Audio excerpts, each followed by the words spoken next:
Good morning, everybody. Welcome back to the Pat Flynn Show. We will be joined here momentarily by the man himself, Dan John, and we're going to talk about 7 true tests of strength that you must accept these challenges and defeat them. We've talked about sort of minimum baseline strength and conditioning standards before. In this conversation, we're going to talk about ceilings.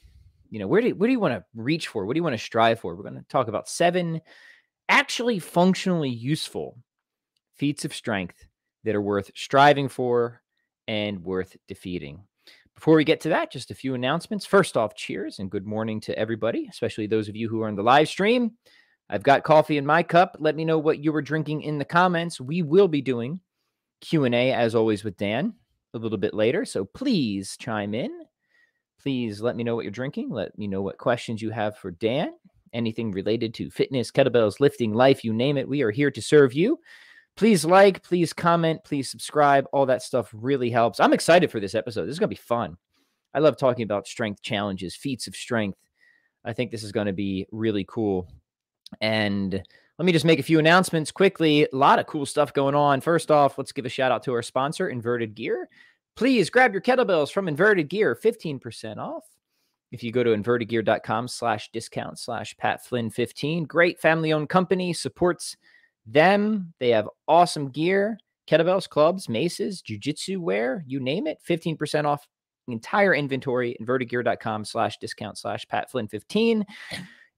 So yeah, supports the show, gets you good kettlebells and other things. And the other big announcement, I just put a video up about this just maybe about an hour ago, is it is the 4th anniversary of Strong On.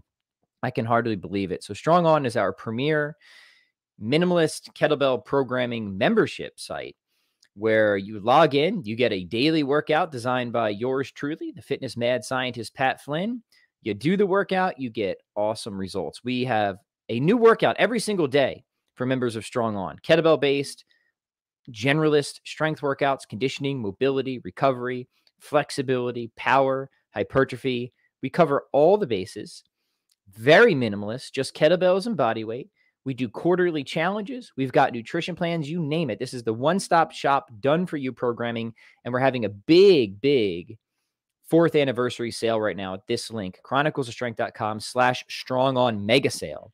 And you can get discounted access to either the monthly membership, annual membership, which saves you even more, or even get this a lifetime membership. And we also have some t-shirts we're giving away, first come first serve.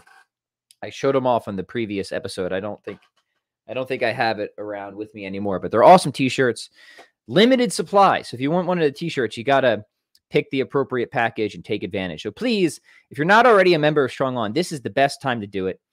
And if you all already are a member, this would be a great time to upgrade and save some Skrilla. And you not only get, quite frankly, I think the best kettlebell programming there is for me, but you support the show. And I have gentle listeners who often ask, Pat, how can we support you?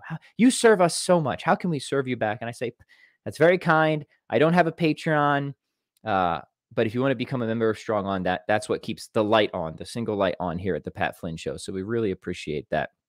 4th anniversary, pretty cool. Anthony says, congrats. Thank you, good sir. I appreciate it.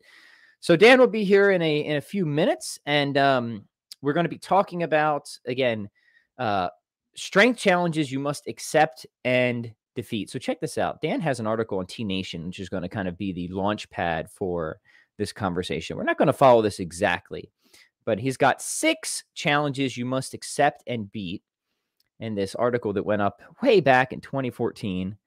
And we're going to get Dan's updated thoughts on these challenges.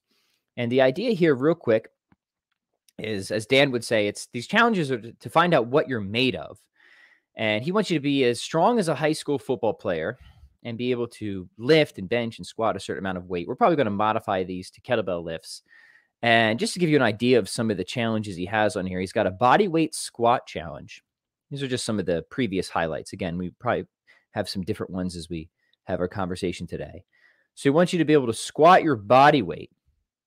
That's one of the challenges. I'll link this in the show notes. He's got a deadlift challenge, and he wants to know how many deadlifts can you do with 315 pounds in half an hour. 315 pounds in half an hour. We'll talk about if he's kept these standards or if he's modified them. He's got a snatch challenge. He's got a farmer's walk challenge. He's got what he calls the Hunger Games challenge. Let me just read this one to you because this one sounds like fun. The Hunger Games challenge is a dietary challenge, and it's simple. Once in a while, just don't eat for 24 hours. So it's a 24 fasting challenge. Then he's got this chill out challenge. So we're gonna launch from this article here, our conversation today, and we're gonna get Dan's updated thoughts on true tests of strength that are not, my idea here with this conversation is that they're not arbitrary. They're not just kind of silly made up things, but should hopefully help to demonstrate and develop true, useful, functional, usable strength, like old school dad strength. We like that old school dad strength, don't we? So cool. Dan will be here in just a minute. Let's see who's in the comments. Be sure to check in. Saul says, cheers from Minnesota. He's sipping his recovery coffee after the morning lift and will get in a 25-mile ride later. Good for you. It's good to have you here, Saul, as always. Noah asks, have you tried peanuts in a glass of Coke yet? If so, here's another common combo, a moon pie with an RC Cola. I enjoy these podcasts. Thanks for streaming them. No, that sounds like an incredible. Is that a pre-workout or is that a recovery drink, Noah? So is it, and does it, would peanut M&Ms work? Could we put those, because I was kind of thinking peanut M&Ms and Coke Zero. It was immediately where my mind went. For a good pre-workout. I feel like that would give me just the energy I need. And there's probably some chemical combination in that I think would probably increase blood flow and pump and attention and focus. Let me know if I'm onto something there. This morning, my smoothie was a couple dashes of NyQuil, some frozen shrimp, and a little bit of peach schnapps. And let me tell you, that was about as good as it gets. Dan's here. There he is. Sorry, Dan, we started early again. Oh, no problem at all. In fact, I would have been here about a minute ago, but I had to hook up. I always feel like I'm getting ready for surgery when I hook up all my. I get it, my friend. Hey, good to see you as always, legendary strength coach, according to Men's Health magazine, as always. So as always, Dan, I'm often going back through your old stuff, and I found an old article that I thought, here we go again, right? It would make for a great conversation. And I put a sort of arbitrary number on there, but it's based on the old article of 7 true tests of strength. And I want to get your sort of current updated thoughts on this. And we don't have to follow the old article exactly, but just to refresh your memory. Do you remember this one, Dan? Where's that link? This is 6 challenges you must accept and beat way back in 2014. Back when they were actually publishing my article, yeah, back when they still liked you. Do you have a link to that? Is it up on the magic thing here? I'm gonna put it right in the comments now. And I thought you had some really cool stuff in here, but I also figured you probably have some updated thoughts. Yeah, and no question. And the way that I'm thinking about this, Dan, is we've often talked about floors before, kind of like minimums. Hey, here's sort of baseline strength standards, goblet squat, hanging. I want to maybe creep up to the ceiling now, if you don't mind, Dan. Some like real true feats of strength, kettlebells, barbells, body weight. If we can get at least, you should be able to, yeah. If we can get at least 7 on the board today, I'll consider this conversation a success. How's that sound to you? Yeah. Let me let's go. Good morning, everyone. Dan, John here. Good morning. We don't need to rush it. We can chat for a little. Dan, John, enjoying some delicious coffee. I have to tell you something off screen later, Pat. Sure thing. If I send this to private chat, will this go just to you? If you put it in private chat, it should just go right to me. Should go right to me, and then I can share things in there if you want me to. I can keep it private if you want me to. Okay, just to let you know where things are. Got it. Yeah, we'll chat more definitely. Yeah. Anyway, so how's your training been first, Dan, and then we'll move into some of these feats of strength. Yesterday I did. Okay, so I have this. I think I shared it with you a couple weeks ago. This 3x3x3 idea I have where I'm doing okay, so I hang. I sit in the goblet squat. And then I do my little snatch complex followed by this little exercise where I lift the, I put the kettlebell on my foot and raise my knee to my chest. And then I do front squats, 3 sets of 3, squat snatches, 3 sets of 3, squat, clean, and press, And so I squat, clean, press, squat, clean, press, squat, clean, press, 3 sets of 3. And then I go for a walk. And what I'm trying to do, gentle listener, is really charge up my my metabolism by doing those big Olympic lifts. And it doesn't sound like much. It's the most interesting thing about the Olympic lifts. So asterisk, remind me there's an asterisk. But when I go for my walk, I mean, I kind of like the first few minutes are like, and then I kind of, get myself where I need to be. Right. Yesterday I added ankle weights and hand weights just on my first walk, just to test.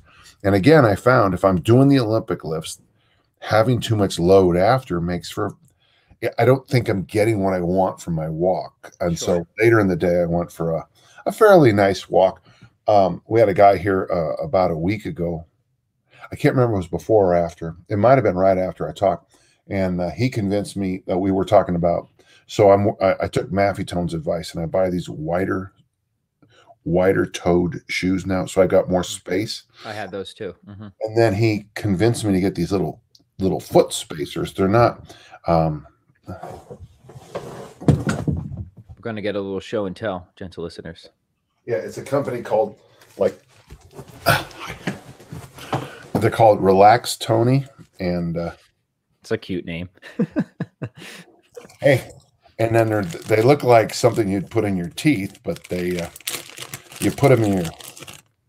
They just spread your toes, huh? You just put your toes between that thing. You put your toes like this, and then I walk. You walk about 10 minutes in them, and I got to tell you now. I know a lot of you. Interesting. We went over the top, and remember, I was the first user of Vibram's 5 fingers, probably in the entire West. I bought the first pair that I know of in the West. And I loved the Vibrams. I thought they had real value. The only thing is they did smell like they were just so inconvenient that their smell, they were great but annoying. Yeah. They were great but annoying. And but I find with these toe spreaders, and I'm going to go for about a 10 maybe 15-minute walk. I take the dog, and for gentle listeners, I think I've got those magnificent flat feet, but here's the funny thing: if you can build those toes arch up this way, it naturally, just do that with your hand, just spread that, and you'll see that this comes up. Mm-hmm, mm-hmm. Arch comes up. Same with the foot. And I gotta tell you, I think, and I'm a believer that, and we know from some interesting research that if you hurt your ankle, your lower back goes out, right? But what I find is, and if I build up my feet. Mm-hmm. If I build up my toes, which builds up my feet, it helps my ankle, and I have no lower back problems. Yeah. If that's voodoo, you do that voodoo like you do. Right. I'm okay with it because at where I'm at, kind of physically at my age, having a lower back issue is just not something you want because how it affects the rest of your quality of life. Sure. Yeah. There's something to be said about this, Dan. I like the idea of like, what does a toe spreader do? I don't know. We have a hypothesis, but what's it going to hurt, right? Well, it's one of those things that seems like it could have some cool upshots and probably no downsides, except for maybe it looks or feels a little bit funny. Yeah, I listened to a Bernie Rodenbar book. I take my dog for a walk. We walk 10 or 15 minutes. He's happy when we get home. I've just listened to 2 more chapters of a fun little murder mystery. Mm-hmm. Win. And you're exactly right. So I'm fortunate because, for me, most of my athletic endeavors have been, Taekwondo, barefoot. We just have always trained. So I feel like my feet have always gotten sort of special attention and my ankles and special training. And I think that's actually been quite a great help to me. I've just sort of had the benefit of just naturally training with either minimalist or zero footwear, for pretty much most of the time I've spent in the gym or elsewhere. So I have very good ankle mobility. I think I got weird looking feet. My wife makes fun of me all the time. Just very claw-like things. It's just disgusting, but functional. Disgusting, but functional. Yeah. When Mike and I were over at Taylor's wedding, and we were at Donner Lake almost every day. Well, Donner Lake sand is really abrasive. And I noticed on day 2 that my feet hurt because the sand had kind of scraped off all the dead skin, and I could see it. It was that. Now here's the thing: I'm running around the sand. The water as cold as can be. And what I began to notice is kind of how good I felt. It was so, yeah, there is, I think what makes the beach so welcoming to so many people is not only to get the free pedicure from the sand, but you're walking around and your toes spread and you do all this kind of stuff. So I think there's a real value to it. Yeah. Good. Well, I always appreciate hearing about your experiments and resources. Yeah. So, all right, let's talk true feats of strength, Dan. True feats of strength. What do we have on the docket today for this? Well, let's do it this way. Let's, like, for example, think just summaries of some things I've said. Every time I teach an RKC2, which I had the opportunity 2 weeks ago, the first thing I tell them is that I like the original qualifications.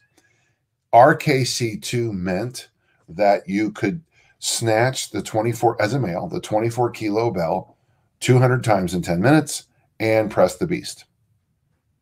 I still think that's an excellent thing. We'd have the beast over here. We'd have the 24 there, and you have a half an hour to do both. Thank you. Now, there's two true feats of strength. Right, and here's the funny thing is that if you can press the beast and you can do the 10-minute Secret Service test and pass it, all I'm going to do that whole weekend with you is, and of course, you could appropriately make a lighter bell for the press. And then now you go down that damn wormhole that happens every single time.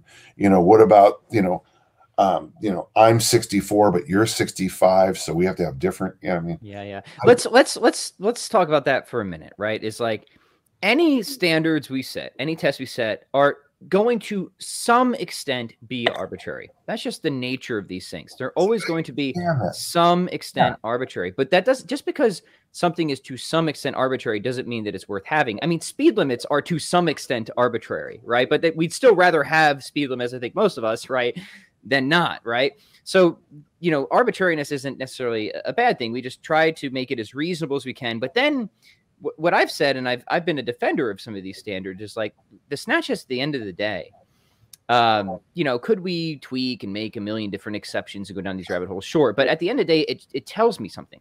It tells me that you care, right? Because the standard is something that you will have to train for if you've never practiced with a kettlebell before, even if you're relatively strong otherwise. I remember at my first RKC cert, some hunk of a dude comes in, thinks he's Mr. Stuff, and he dropped the kettlebell on the 10th rep because he didn't care. He did not care. And he deserved to fail. And I'm pretty sure he did fail. I don't imagine he would have passed, but he deserved to fail because he didn't take it seriously. He didn't care. So standards are what stop us from descending into barbarism. That's how I think of it, Dan. If we want to avoid barbarism, we need standards. They're always going to be to some extent arbitrary, but it's better to have them than not. I just wanted to get that out there. Yep. I was with a college coach not long ago, and the story still rings funny in my ear. And he asked me about the weight room, about standards, and I said, well, Tom Fahey came up with those standards for discus throwing, and I said, you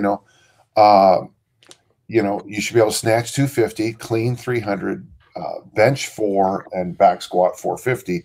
And then that's where you need to be as an international level thrower.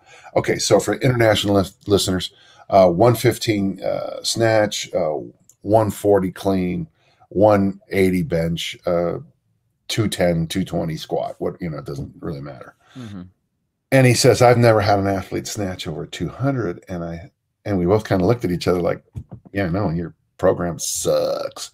Your school record in the discus is what I threw as a freshman in my first meet. Yeah. Ouchie.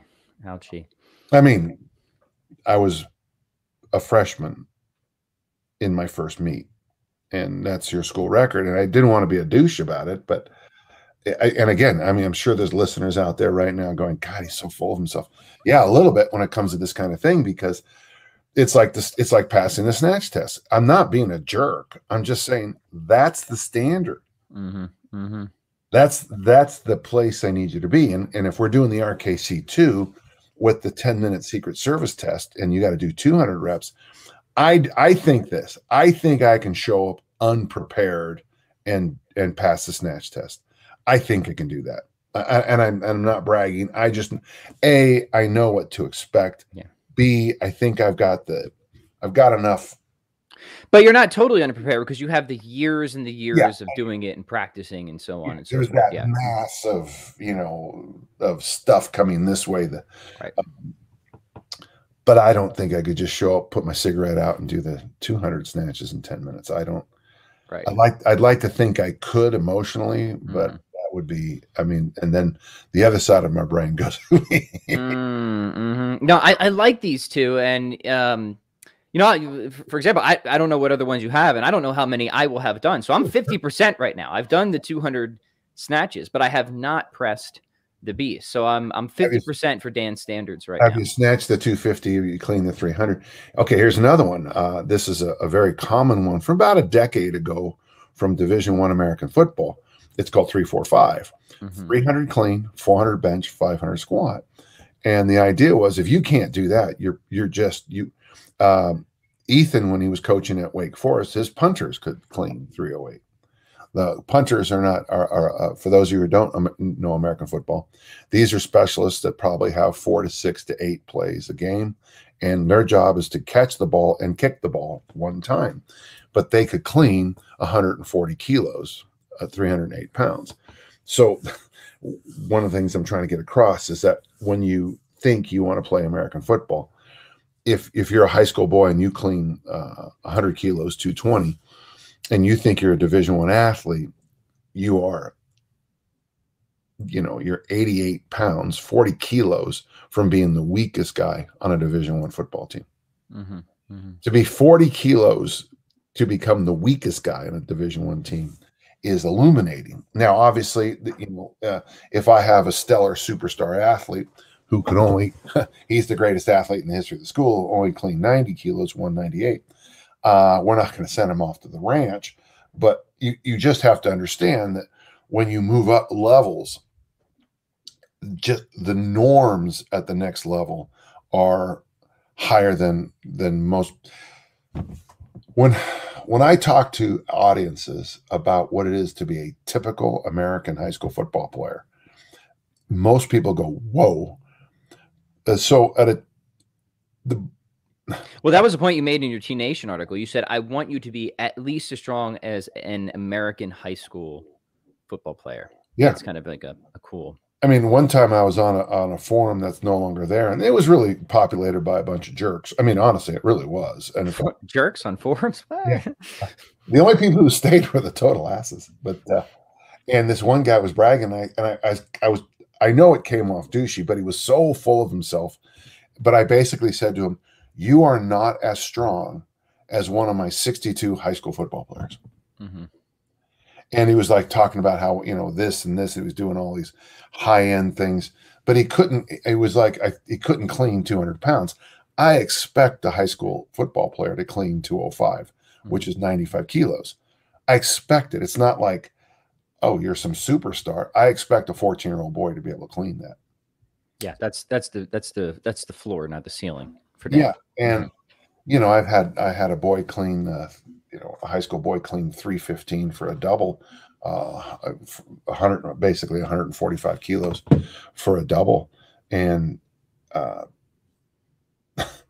you see stuff like that, and all of a sudden, and then you go on a forum and some guy's bragging about, pressing the 20-kilo bell. It's real hard to be. Yeah. So we're talking about, I guess, true feats of strength. We're not talking about a floor minimum. We've had those conversations before. Yeah. We're talking more of a ceiling that is definitely something that you're going to have to care about it, right? You're going to have to, even if you're relatively gifted, you're going to have to care about it. But it seems to me where it's one of those things that the standard we're going for to make it less and less arbitrary is that if you've got it, you're good, right? There's not really any need to probably go beyond this for most people most of the time. Yeah. Like most people most of the time, if you can snatch the 24 for 200 reps in less than 10 minutes, you're good with kettlebell snatches as far as you're probably that's so. There's the thing I want to make sure you hear, gentle listener, is once you get to these levels, it's not the weight room's fault anymore. Yeah, that's great. This isn't your problem anymore, right? Yeah. I had a phone call with Barry Ross, the great sprint coach from Southern California, back when he was, I cannot find him to save my life anymore. I think he got screwed over by track and won't talk about it anymore. But when he told me that he simply expects from a high school sprinter, male and female, to get up to a triple body weight deadlift. Let me rephrase that. He expects it. And of course, when you're bigger, you do the math numbers yourself. If you're weighing, at the time I was probably weighing 250. So, to be the norm to be a 750 deadlift. Well, of course you're going to deadlift 750, and you wave your hand like this. Now, obviously, it works better if you're a 120-pound high school girl. You only deadlift 360. Chew on that for a moment. Chew on that. When I was telling people about, the line in the sand for the deadlift for females at my school was 275, 125 kilos, and Lindsay did far in excess of that, much more.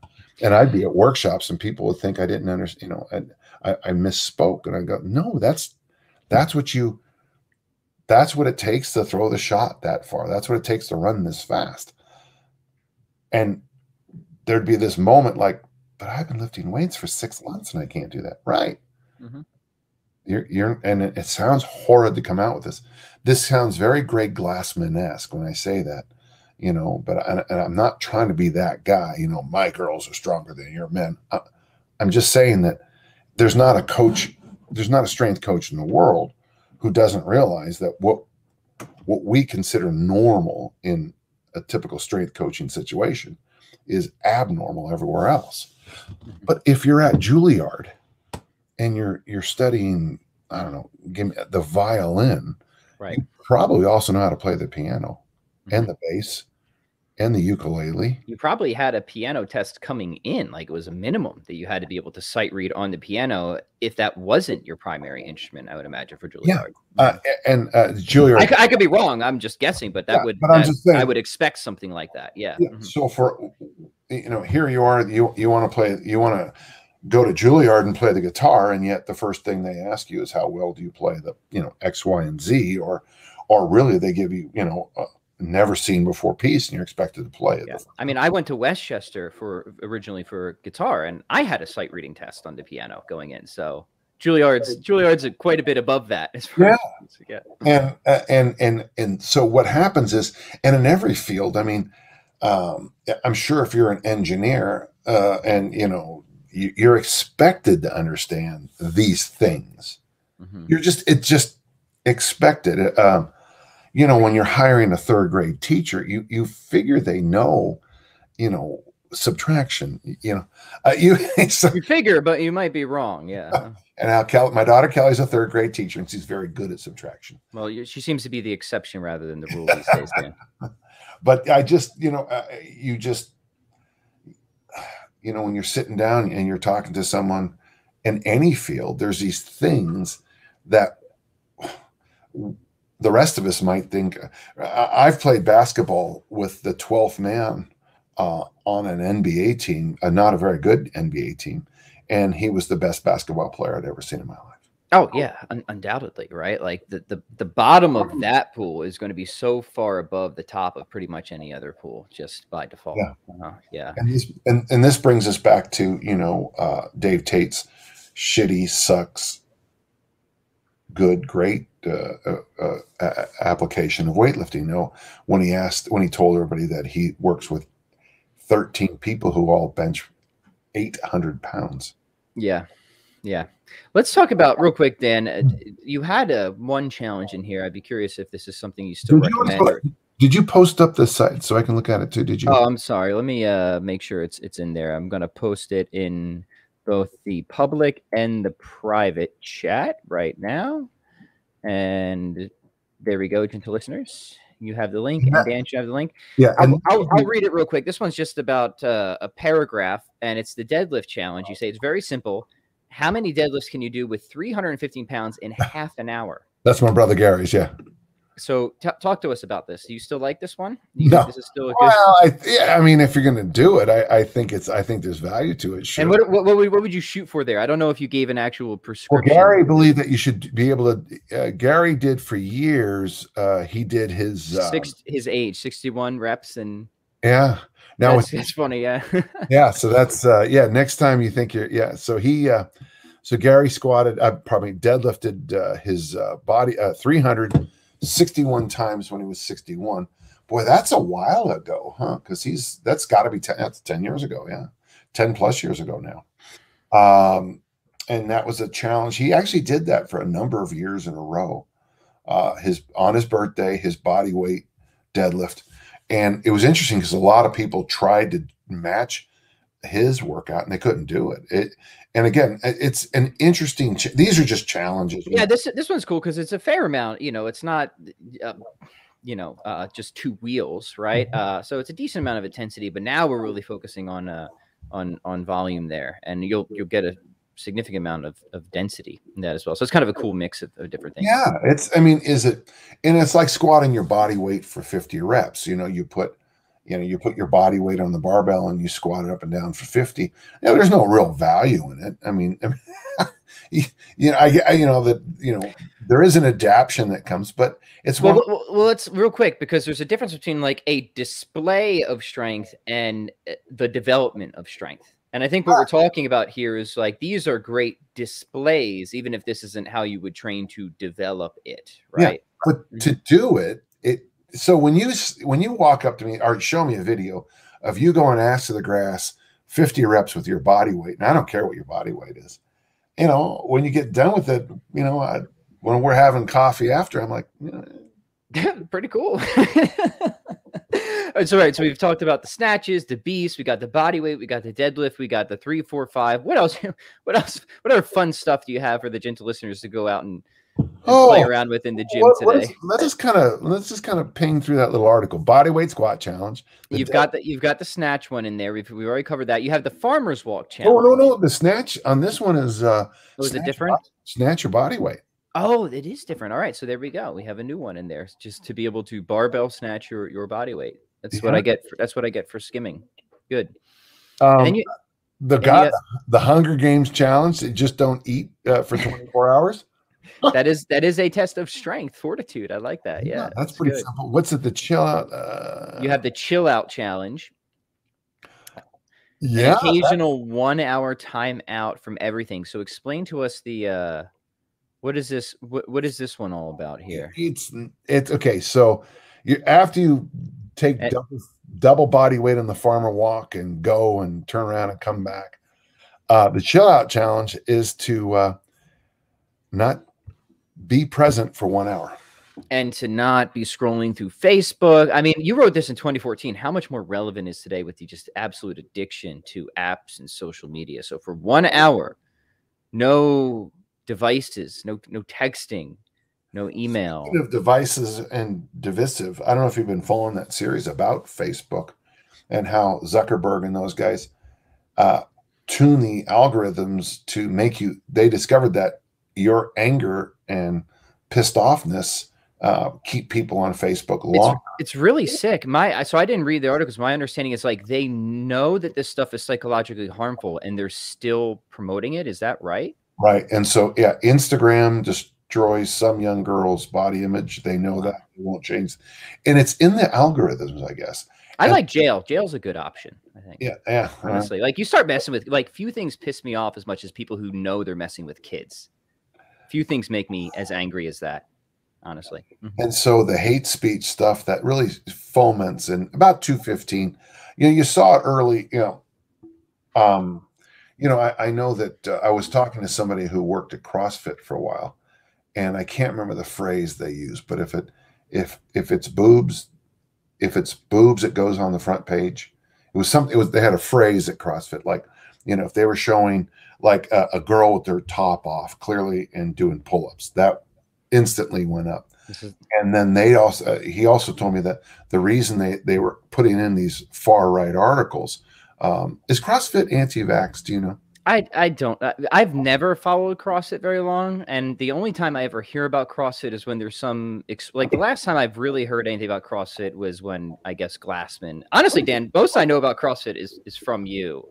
In general, I'm pretty detached from the fitness industry as a whole, and a large amount of that is by design because I just don't see it as a very productive, helpful environment in so many respects. It's narcissistic, it's prideful, it does not promote virtue. Even if it somehow gets people fit, it does it in a very vicious way. You know what I'm saying? Right. And it's not just CrossFit, it's so much of it. It's just like this it's kind of a sick environment, honestly, in many ways. You know? I do like what you say there, because sometimes when people go extremely pro-military, they forget the underlying roots of, especially the American military. You know, you know, when I'm with the groups I'm with, one of the things they talk about all the time, you know, is the core values.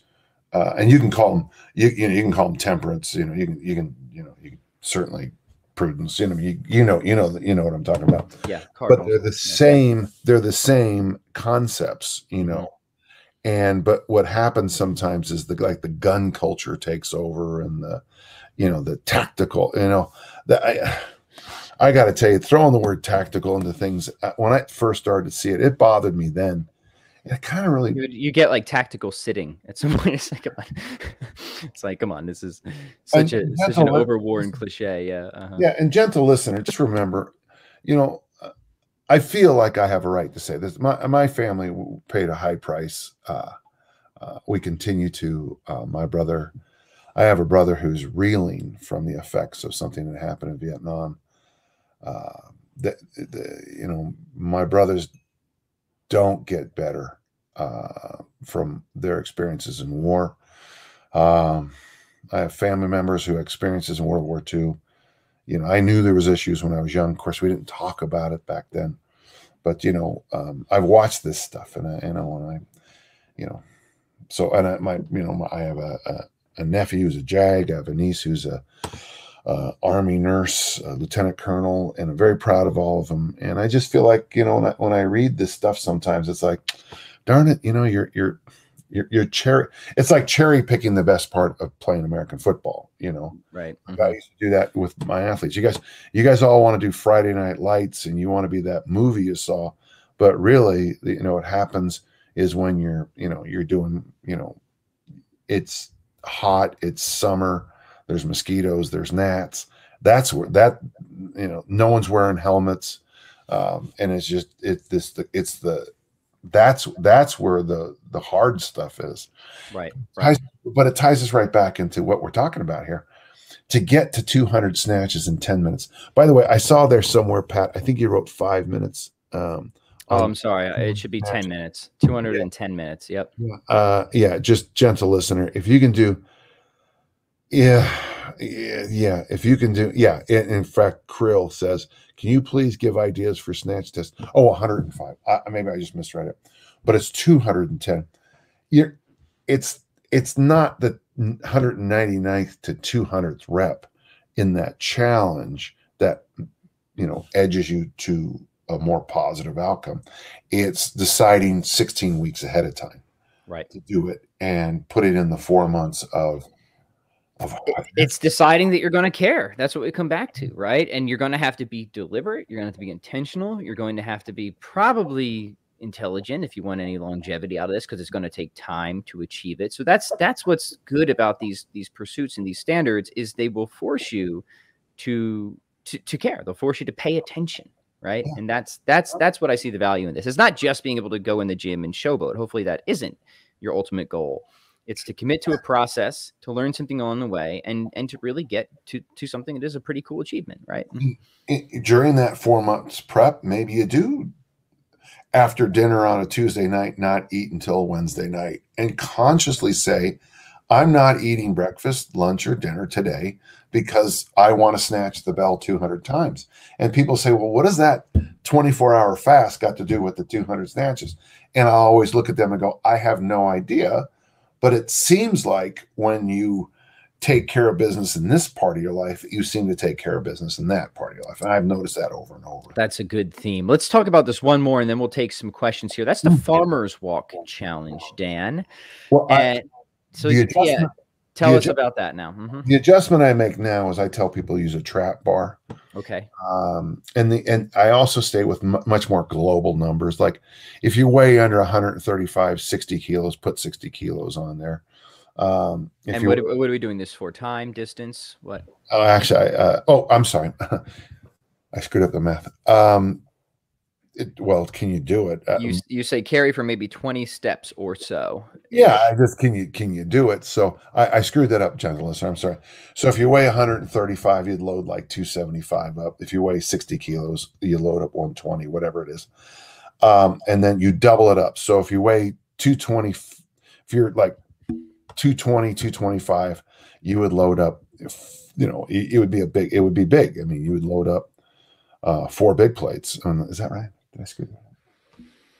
Yeah, basically. I mean, you're just doing double body weight. So, I'm weighing 220 now. So I put, 200 kilos on the bar. I weigh 100 kilos. So I'd put 200 kilos on the trap bar, pick it up and walk with it. Now, the upside is it's a trap bar. So you don't really deadlift it. It's a little bit higher, right? Yeah. Mm-hmm. And then you just walk with it. The idea is that you walk with it. We had a Highland game one time where I loaded up on the trap bar almost 500 pounds, but it was high, and it was interesting because I didn't want the Farmer Challenge to go very long, but it was fascinating to watch how some people could just pick up and walk with it, and the next person who looked like Tarzan, would either not pick it up or just shake like a leaf in the wind, like a willow tree in the wind, and then take a step and then fall over and all the plates would come off. And it was really an interesting thing because you almost could have just done that event first and then just get out the awards for the rest of the day, because the people who could pick up it was just a bunch of weights on the farmer bar, on the trap bar. Whoever could pick it up and walk with it did really well in all the other events. Yeah. And those who looked really good but couldn't pick it up didn't do very well. That's good. Good. Let's take a question or a couple of questions here. Manj says, can these challenges be modified for kettlebells? Well, let me quick thought here is I think the way that we're thinking about this, Dan, are in terms of killer apps, right? So if we're looking for like a true test, we probably want to pick the best tool to display that capability, if you will. So the kettlebell will make sense for something like high rep snatching and overhead pressing, but then obviously for a heavy low rep snatch, you're probably, the barbell is just going to be the go-to there. And yeah, your thoughts. I gave you the challenge. I mean, I gave you the kettlebell. Press the beast, do 200 snatches in 10 minutes, and then that's it. That's there. Do those two. All right, we gave it to you. And then also do a pull-up with that 24 with your toe, with the bell hooked onto your toe. Yeah, the old pull-up test. I always did like that one. I thought that was a good one to have in there. The value of the test, I think, is hooking the bell on the foot. Yeah, and then you have to sort of keep that sort of tight hollow hold plank through the anterior chain as you do it, which is great. And if you have it on your toe, you don't have to teach any of it. It teaches everything north. Yeah. Yeah, that's great. That's a good reminder. Thanks for that, Dan. Important question here. Anthony wants to know, how's trivia been for you, Dan? Oh, jeez, son of a bitch. You had to bring that up. So last night it was just me, Kelly, and Kyle. And there's a reason it wasn't mentioned, I take it, huh? We took third. Oh. But James, the guy who runs it. By the way, this is at the Ice House in Murray, Utah, my favorite place. Oh, cool thing happened last night. Let me finish.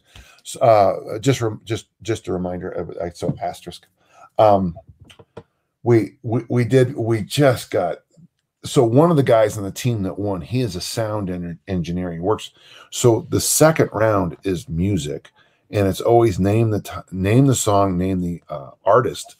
And they always destroy that one. And we just got killed last night. But we took third by just a point or so. And we did well. But a cool thing happened. We're sitting at the table, and this guy walks over, and he's from Texas, and he goes, "Are you Dan John?" I go, "Yeah." He goes, And he's a kettlebell enthusiast who's got transferred here to work for a while. How about that? Small, Yeah. again, Dan John, celebrity spotting once again. Yeah. And I think I told you what happened in Chelsea, right? When I was standing, Chelsea is a rich part of London. I'm standing in line to get coffee between my workshops. And while I'm just about to order coffee, this guy walks up and goes, "You're Dan John," hugs me. His wife takes his picture and they walk away. It was like a hit and run, you know. And I look up to the guy and I go, "Can I just get some Americano?" And he leans over and goes, "Are you like famous?" And I go, "Well, in the oddest way possible." He goes, "Should we put your picture up on our wall?" I'm like, "No, there's never going to be anybody ever care." But it was just like one of those. It was like one of those weird one-off moments. Yeah, that's so funny. Yeah, but in both cases, wonderful guys, and awesome. Always cool to hear stories like that, Dan. Our friend Saul says, "Coach, I think you helped with development of the new Army ACFT. At 51, I maxed it all but the 10-pound toss. What do you think of the reps times needed for the max?" Are you talking about the toss, Saul? Let's just assume that, unless we can think of. Well, I mean, the thing about throwing a 10-pound medicine ball is, there is of all the things on. And here's the thing: you need to practice throwing, which is a win-win. I mean, throwing has great value, and you need to throw. And the mistake most people make, Pat, when they start trying to improve their throws, is they try to throw as far as they can every single time. And the truth is, you'd never have somebody, "What do you snatch?" I snatch 100, 200 pounds. Good. Here's 200 pounds. Snatch it. Now snatch it again. Snatch it again. You would never train someone like that in the weight room, would you? But people do that when they throw. So what you need to do is, I would suggest, you put a bucket out there. So here's your max. Okay, your max is here. You would put a bucket or a cone or a tire or a towel that's, I don't know, 80% of your best, whatever that is. So if you're throwing 30 feet, put it 25 feet. It just doesn't matter. And you try to hit the towel, the cone, the bucket. I like buckets because then you aim and try to hit it in. And you do a lot of sub-maximal reps, and those push up the throws. You push up in the weight room. If you're always going for max, you're not going to be very good at all. And I learned that in high school when I maxed probably twice a day in the bench press. When I stopped benching, my max went up. So the mistake I think most people make when they train for this test, because it is so easy to throw the 10-pound ball as far as you can. So easy to try it that you really don't get, you get stuck. We call it the Soviet drill or range throwing, but there is some interesting research, and it's ancient, like from the 60s and 70s, that when it's called the speed, the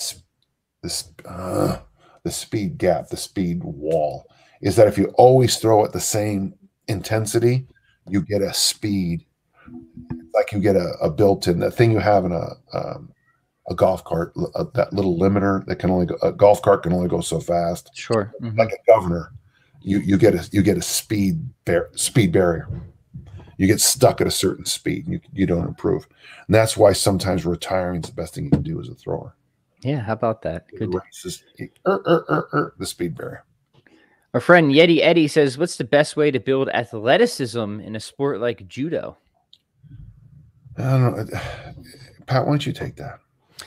Well, I mean, the law of specificity applies, right? So no matter what your sport, especially martial art, my general advice is practice the sport as much as you possibly can. And especially for something like judo and taekwondo and jiu-jitsu, you're going to get so much specific conditioning from the sport that I generally recommend don't do a whole bunch of conditioning outside of the sport, and instead focus on filling gaps and building good general physical preparedness, strength and mobility in particular.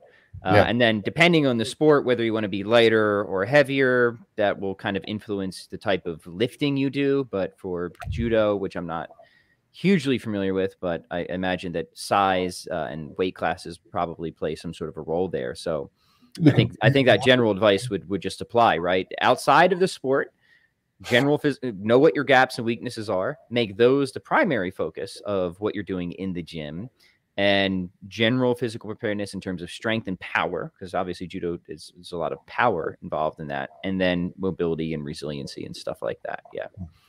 My neighborhood friend, the late great James Peter Haynes, who I grew up with, was very good in judo, was on our international teams. And when he told me that when he started fighting with the Eastern Bloc guys, that he really struggled because they Olympic lifted. And all he did was judo. And he was, I liked him and all, but he was just a soft, pasty guy. And these guys were, well, of course, they were probably taking extra supplements. Right. But still, they're doing that specific power training, which is in judo. So I think that ties in really well. Is you'll get the conditioning from judo itself. What would be a good supplement to that? The heavier, lower rep, explosive type of training. I'd say, when in doubt, snatch and clean and press. Yeah, excellent. Next question is, what are the killer apps of pirouettes?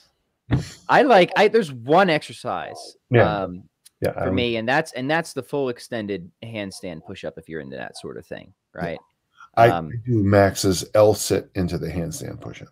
Yeah, I think that's the thing that those are. If you have them and you want to big bang for your buck move, that's I haven't done them. Boy, it's been since before COVID. We haven't brought the pirouettes out because we don't have the big groups like we used to put the pirouettes out just because it would get people onto the lawn. So I haven't done them in 2 years. Yeah, mine's just in my backyard. So for me, it's the L sits, handstand push-ups, and that's about it. Sometimes I'll do some push-up variations, but it's the handstand push-ups that I think are the. Well, I like the L sit on it. I can't do an L sit from the floor. I don't know if it's because I'm not strong enough or my wrist hate it, or just limb length and stuff like that makes it. Yeah, when I see people do some of that stuff, I look at it sometimes. It's like, even if I had someone resistance bands, I don't know if I can get in that position. Yeah, how do you guys fit through your own body like that? Yeah, it's funny, isn't it? Kirill says, "Great podcast as always. I love Dan's sense of humor. It's spread all over the videos, and I always love. Dan's a fun guy, isn't he? He's he likes the popping knee on mobility follow along. Thanks. Is that a new video that you put out, Dan? Something about popping knees and mobility follow along?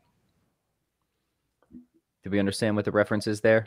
I don't, but it could be the video. Sometimes I'll comment like I have a video. I'm doing the overhead squat to the goblet squat, and I have my broomstick, and I put it like that, and it just clatters and makes all this stuff. And I say something along the lines of, put it down neatly or something like that. There you go.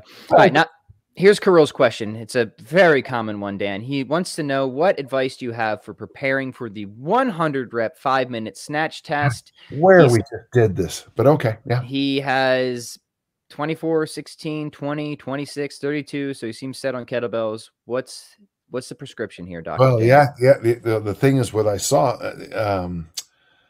he has a 20. That is correct. I saw a 20 in there. Well, the way I do it is you're going the wrong way. The way I do it is we take half. So we take the 12 kilo bell, and we have you do the 100 rep challenge. We have you do the 100 reps. And at the end of the 5 minutes, if you can't snatch the 12 in 5 minutes, you're not going to snatch the 24 in 5 minutes. But then we make that decision. Is it lungs, guns, or buns? If it's your lungs, like, hi, I'm Dan John, lungs are my issue.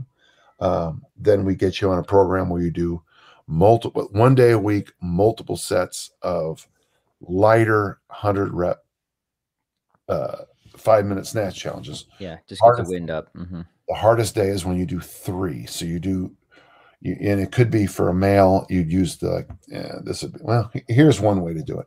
You do a 12 for the 100 reps, you do the 10 for the 100 reps, and then maybe do the 20, but the last 10 reps, and by the way, this one isn't tested. You do the 20, but the last 10 reps are with maybe the 28 or the 24. So exhausted, you're using the bigger weight. There's another one we do where we do the 200 reps we do 200 reps untimed, and you go 20, 20, 20, 20, 15, 15, 15, 15, 10, 10, 10, 10, 5, 5, 5, 5. But the last fives are done with a very heavy kettlebell to get you used to being exhausted trying to snatch. Good. That's how it feels. So those are the two ways I do it. And it's all written up in my, it's easy to find. It's on Strong First has it, Preparing for the Strong First Snatch Test. On my site, I call it Preparing for the RKC Snatch Test. Awesome. Good. Great resource, Dan. Very good.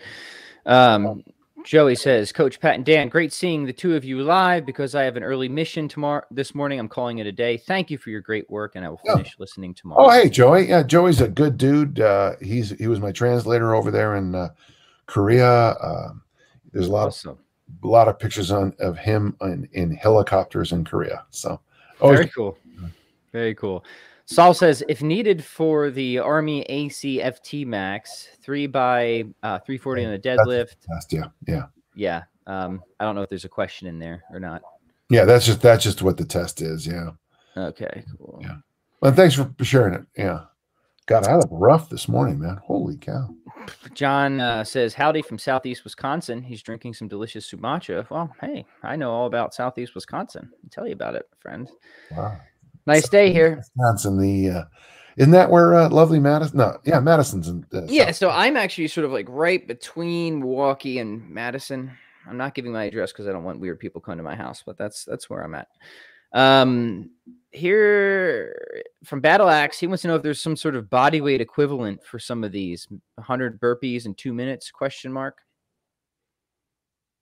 I would know. Is there a sort of just body weight only test or feat, Dan? Well, I mean, I've got those in the Hardstyle Kettlebell Challenge book. I mean, I've got if you do the proper push-up, come down, go to a T, come back up. I got, was it 24 in a minute? Do the hang for 30 seconds, do a pull-up, hang for 30 seconds, do a pull-up, hang for 30 seconds, do a pull-up, hang for 30 seconds, do a pull-up. Turkish get up with half a cup of water on your fist. Oh, those are body weight. But I'm just, the problem is, and I've already seen some people starting to post these body weight things. That's just not my wheelhouse. I mean, if you had Danny or somebody like that, or, convict conditioning guy, or even Max Shank, or, Somner, I'm sure online you can find tons of body weight challenges. Here's one called the Century Test from the Kettlebell Bros. 40 body weight squats, 30 push-ups, 20 knee raises, 10 pull-ups. I just don't think that would be very challenging, to be honest. That's fine. That's like, I think everybody should be able to do that, but I think they should be able to do that because that just sounds actually very easy. Gloria, I'm not ripping on it, but squatting body weight for 50 is miles harder. I mean, now your mileage may vary. I mean, there might be a listener here going, and when you say squatting body weight, you mean you're putting your body weight on your back and squatting 50, not just squatting so you your own body weight. Yeah, people might just not be clear on that. For most men, it'd be, 225 for 50 reps, and it doesn't sound like much. And honestly, the first 30 are just really hard. But then the problem with when you get to 30, you got 20 more to go. That's hard. I've done this thing a couple of times, and I'm always fascinated by that moment where I cross the threshold where every single rep is a single rep. Yeah. So there is no 1, 2, 3. It's and you got in the I love the math I do when I'll do 5 reps and I'll think 1/10 the way. Yeah. The number of games you play in your head. Yeah, I get it. Yeah.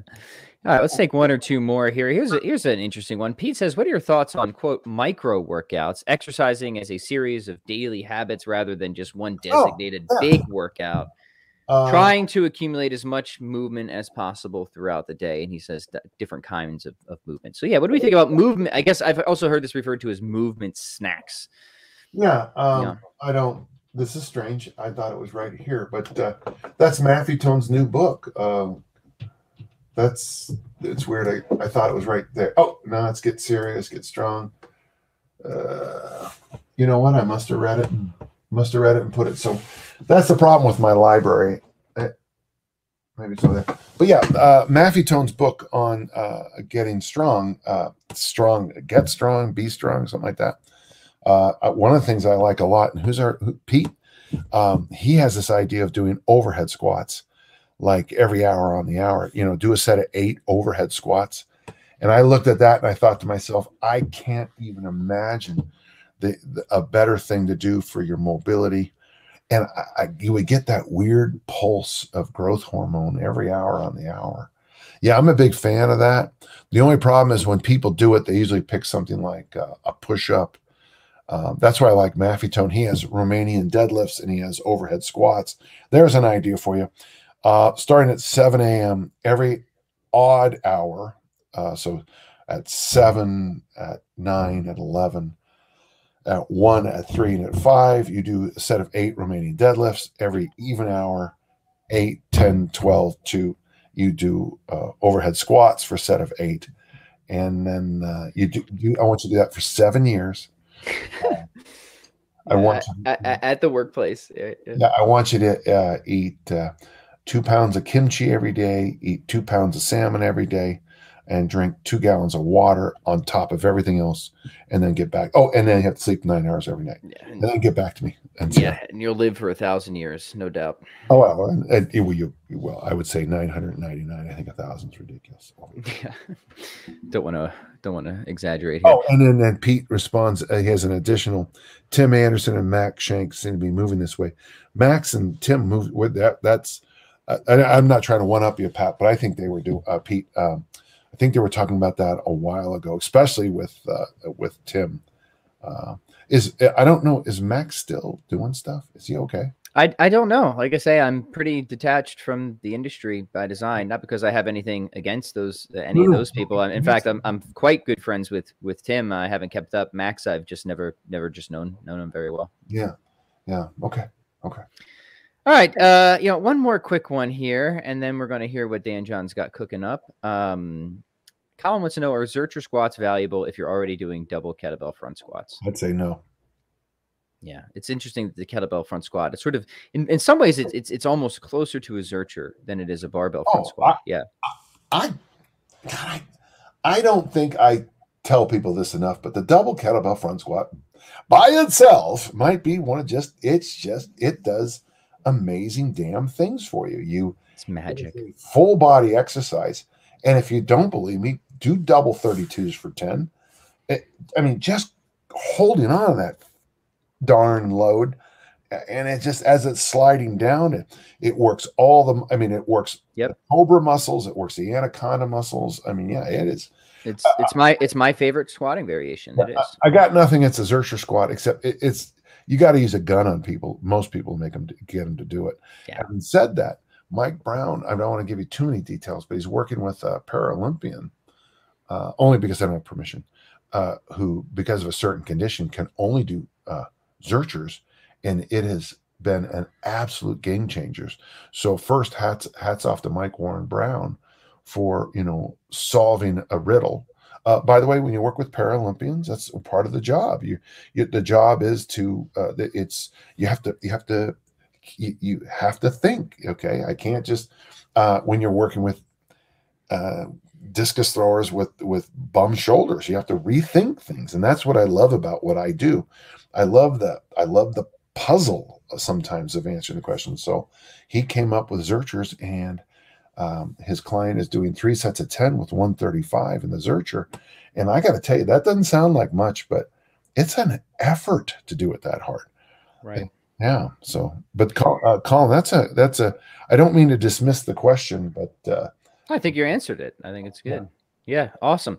All right, Dan, before we go, what's happening at Dan John University and what should people keep an eye out for?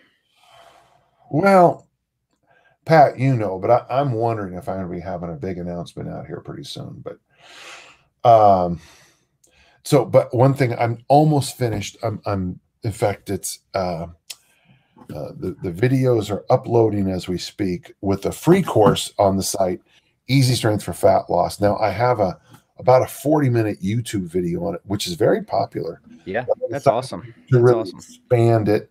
And the problem with, what happened when I expanded? I don't know if I made it better. That can sometimes happen. That can sometimes But happen. I have more resources. I have more, like I do this thing that I got. Kelly reminded me of it. And I started doing it a couple months ago. In Ayurvedic tradition, you sip hot water when you're trying to lose body fat. A little lemon in there or just water? I do it with coffee. I do it with tea varietals. It doesn't just, not just Earl Grey, but I have mint. Oh, and I make fresh mint tea out of there. Love but it. Sipping hot water. And here's the interesting thing. When I sip hot water, and it comes from the Ayurvedic tradition, Dr. John Douillard is into it. I think Steve Ild might be into it too, as I think. But the idea is that the hot water is hydrating for one thing, but at a magic level, it does magic to your body. That does magic. Love magic. Big but fan. what I find is when I do it, is I have, I've always had some serious issues. I've broken my nose so many times. This side of my face has 6 broken noses, 3 surgeries. You can even see the scars, and there's scars all over my face from surgeries. I always have an issue with this side of mucus. The hot water seems to not make me go so much. I used to all the time, and the hot water seems to stop the and by God, if you're around me 24 hours a day, you're probably getting pretty sick of me. So it's got sipping hot water in there. It's nice. What I'm trying to do is I'm trying to be honest about what I've done on my. So I started the year off January 1st at 251. I was down to 218 about a week ago. The wedding season kind of made my weight go a little bit. Monday, I'm going to do the fat loss boost again from Rusty Moore. So basically it's just fermented foods, veggies, and basic, Mike has a good idea when he does it. He only eats chicken breasts. He only eats his protein at one meal, and he eats them all at one meal, which is good. I agree or disagree, I don't know, but he seems it's much more, and he makes that his evening meal because he feels that if he's satiated at night, he goes to bed with it. If you're following his point, is so he has the mental endurance to have a massive bowl of salad and then a massive bowl of salad in a day, and that's keeps him going. But once he hits nighttime, he needs that the chicken thighs, chicken breast to, or whatever the protein is, whatever it is, right, and that carries him through the nighttime. Many of us are self-disciplined. Seems to drop a little bit at night. It's when we reach for that little bowl of candy, isn't it? Yeah. So a couple real quick. A couple people are posting already on that. Colin says lemon and hot water works wonders. I do. I have those little. I do that. And then Pete says, with the kimchi, should I eat it tactically? Well, of course. How else would you eat it? You bastard. That's funny. Thank you, Pete. I appreciate that. Barrett says, great podcast. Always a pleasure. Thank you, Barrett. Thank all of you, gentle listeners, for the support that you give us. And thank you, as always, to Dan. Again, I don't bribe Dan. I'm not wiring any funds to his bank account. He is here out of his own generosity, giving us his time. So please support him. Please comment, like, share, subscribe. Check out Dan John University. So many great resources over there. Get his awesome books, Intervention, Can You Go? So many good ones, Attempts out there. So yeah, Dan, just thank you so much as always for everything that you're doing for us here. Yeah, really appreciate it. I hope the listeners know how much you give back to the community, and I hope they're on your newsletter because it's kind of fun. And you've got a big sale going on right now. We do. Thanks for reminding me, Dan. We got a big 4th anniversary sale for our Strong On membership site. So if people want to check out the options there, it's right at this link, Chronicles of Strength / Strong On Mega Sale. So yeah. Good for you. Good for you. I'm proud of you. All right, gentle listeners, thank you so much, and we'll catch you next time. Bye-bye. Love you all. Bye.